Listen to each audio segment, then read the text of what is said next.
अस्सलामु अलैकुम वरहमतुल्लाहि वबरकातुहू। प्यारे बच्चों, आज हम अहद पढ़ेंगे।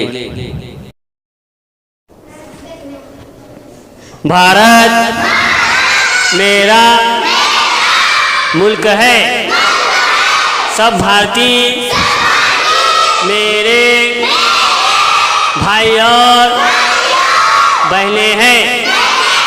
मुझे अपने वतन से प्यार है और मैं इसके अजीमो गुनागो विषय पर फ़ख्र महसूस करता हूँ। मैं हमेशा इस विषय के काबिल बनने की कोशिश करूँगा।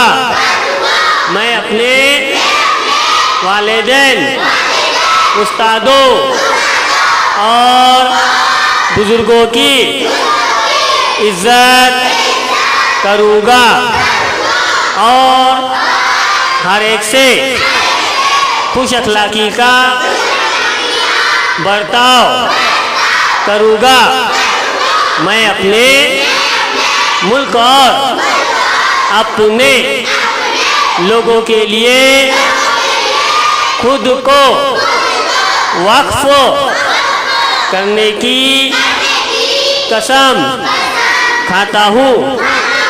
उनकी बेहतरी और खुशहाली ही में मेरी खुशी है।